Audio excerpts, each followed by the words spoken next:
हमारे तेवर किसी को नुकसान पहुंचाने के लिए नहीं थे। अंततः ये तेवर हमें एक व्यवस्था को स्थापित करने का था। हमारी लड़ाई भी, हमारा झारखंड के लिए लड़ाई जो हम लोग ने जिस रूप से लड़ा वो कोई आतंक के लिए नहीं था, बल्कि राज्य को सुना जाए इसके लिए था। जयराम महतो आतंक फैला रहे हैं। आप अगर नागपुर का संतरा खरीद के लाते हैं झारखंड तो रेट बढ़ जाता है।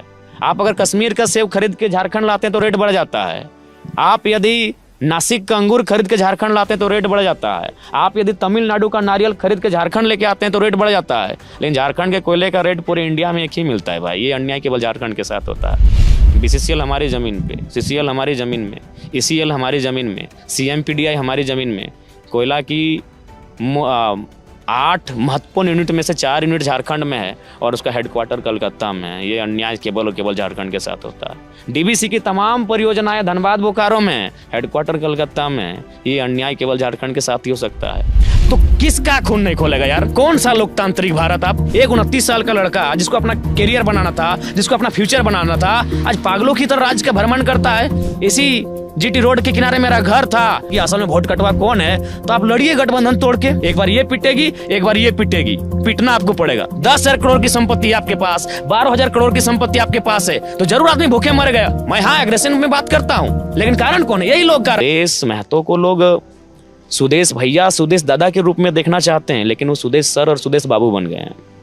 इसलिए वो आम जनता की राजनीति से कट गए हैं। अब वो अपने हिसाब से राजनीति करते हैं, मुद्दों की राजनीति नहीं करते हैं। हाँ, ये और बात है कि जब से मेरी एंट्री हुई है वे लोग मुद्दों पे बात करने लगे हैं, नहीं तो मुद्दों को लगभग उन्होंने भुला ही दिया था।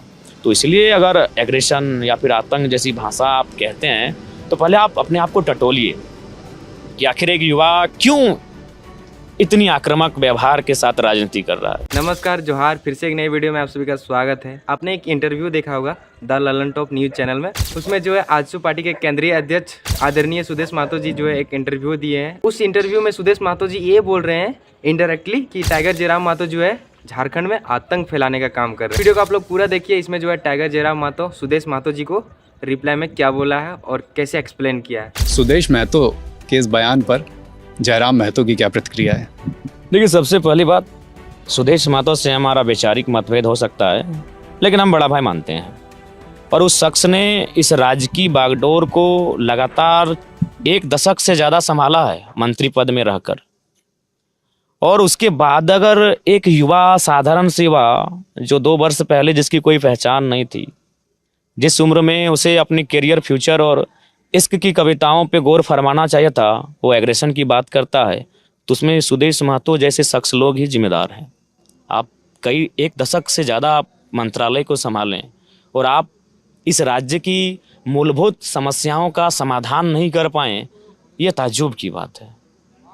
तो इसलिए अगर ये इस प्रकार का बयान दे रहे हैं जो जिम्मेवार पदों पर कई वर्षों से रहे हैं, तो कहीं ना कहीं सोचनी है और उनके कार्यकाल पर एक सवाल चिन्ह खड़ा होता है। और देखिए, फिलहाल उनकी जो राजनीति है वो जनता से काफ़ी उब चुकी है।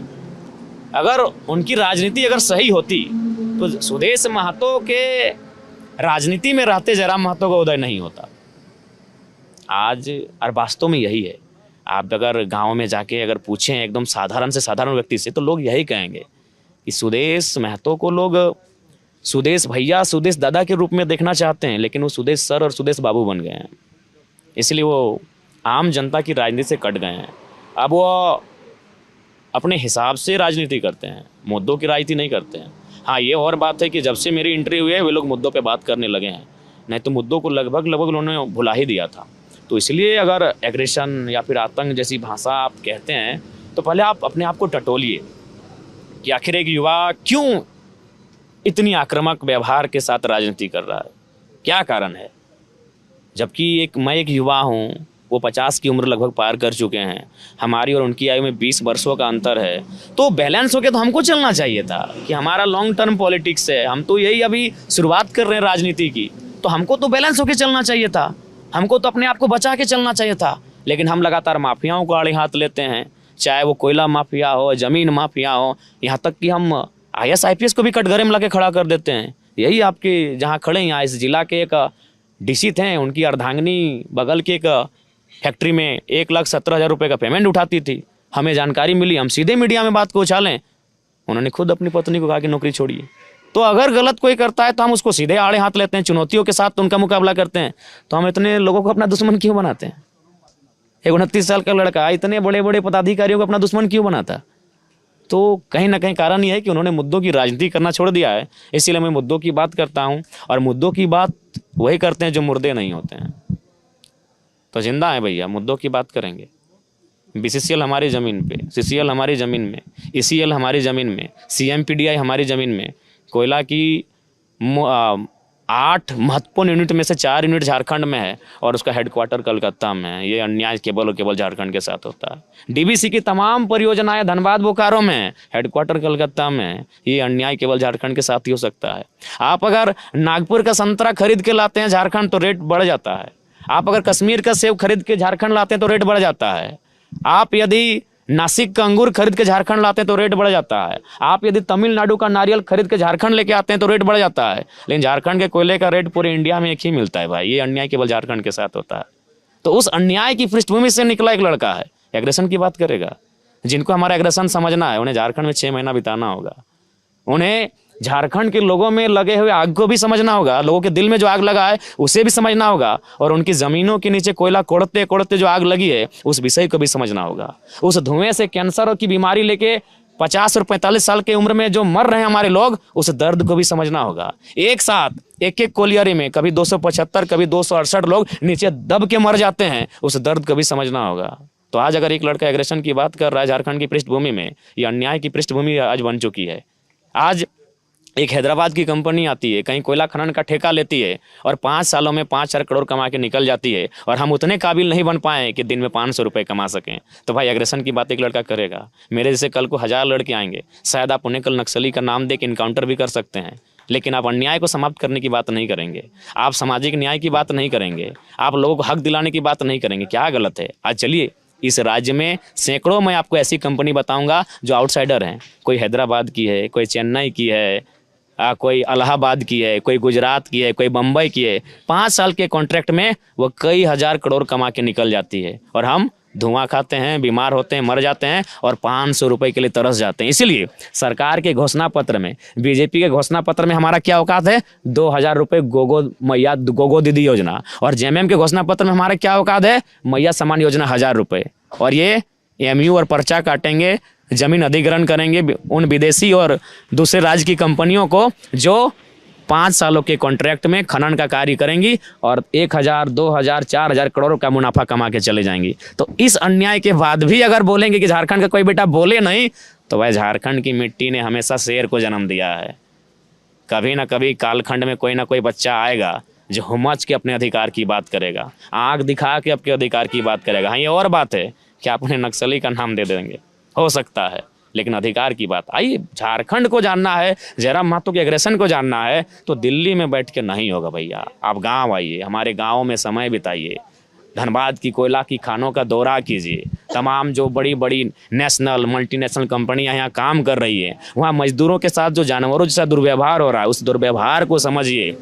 एक बात बताइए, आखिर मेरे एग्रेशन को 95% लोग क्यों पसंद करते हैं? मालूम है, अगर मेरा वीडियो अगर 50 लाख लोग देखते हैं ना, तो उन 50 लाख से ज़्यादा लोग पसंद करते हैं कि हाँ ये सही है। क्यों? इस कारण को जानिए, क्योंकि उन लोगों को आज भी आप बहुत बदतर स्थिति में ला के रखे हैं। तो इसलिए कोई जन्म से एग्रेसिव नहीं होता है, और कोई चाहता भी नहीं। हर कोई चाहता है कि दोस्ती यारी के साथ एक फुटबॉल का मैदान हो, एक शाम हो, कुछ बढ़िया गीत गूंजे, कुछ बढ़िया शायरियाँ गूंजे, और दोस्तों के साथ एक अच्छी शाम हो। लेकिन एक लड़का अचानक राजनीति में आता है और 2 सालों में इतना एग्रेशन का नेचर के साथ व्यवहार करता है। तो इसका कारण हमारी ये मिट्टी है, जहाँ भारत तो आज़ाद हो गया है, लेकिन हमारी मिट्टी आज भी ईस्ट इंडिया कंपनी जैसे शासकों के अधीन है। देखिए, झारखंड को समझना है तो आपको ईस्ट इंडिया कंपनी को समझना होगा। अंग्रेजों ने हमें गुलाम थोड़ी बनाया था, ईस्ट इंडिया कंपनी ने बनाया था। तो ईस्ट इंडिया कंपनी बेशक आज नहीं है, लेकिन BCCL तो है ना भैया, ECL तो है ना। क्या है वो? कौन है? वही ईस्ट इंडिया कंपनी का बदला हुआ स्वरूप है। आप बोलते हैं कि हम इंडस्ट्री के खिलाफ, बिल्कुल भी खिलाफ नहीं है। आप मानवता, पहला पैमाना आप मानवता रखिए, दूसरा पैमाना मुनाफा रखिए। जितनी भी कंपनियां झारखंड में है, आपका चैनल देश का एक नामी चैनल है। मैं आपके चैनल के माध्यम से एक आम लड़का झारखंड का कहता हूं, मैं छोड़ दिए कि मैं एक प्रत्याशी हूं, भूल जाइए कि मैं किसी पार्टी का केंद्र अध्यक्ष हूं, ये भी भूल जाइए कि मैंने 3.5 लाख वोट लाया हूं। मैं एक आम लड़के के नाते कहता हूं, जो भी कंपनियां आती हैं, पहला पैरामीटर आपका मानवता रखिए, दूसरा पैरामीटर मुनाफा रखिए, कोई भी बात नहीं होगा। आप पहला पैरामीटर रखते हैं मुनाफा, और मानवता की तो बात ही नहीं होता है। लात चप्पलों जूतों से रोज गालियां सुनते हैं हमारे वर्कर्स, तो भैया वहाँ एग्रेशन की बात होगी। और हम गवर्नमेंट में भी आएंगे तो एग्रेशन से ही गवर्नमेंट चलाएंगे। वीडियो को लास्ट तक देखने के लिए बहुत बहुत धन्यवाद। और हाँ, एक चीज़ जरूर कमेंट करें, क्या सच में टाइगर जयराम महतो झारखंड में आतंक फैलाने का काम कर रहे हैं, या फिर झारखंडियों को उनकी अधिकार और उनका जो है मान सम्मान दिलाने का काम कर रहे हैं। नीचे कमेंट बॉक्स खाली है, पूरा भर दीजिए। और हाँ, इस बार वोट एक सही व्यक्ति को दे, जो आपकी शिक्षा, रोजगार और सही मुद्दा पे बात करे। Thanks for watching. जोहार झारखंड।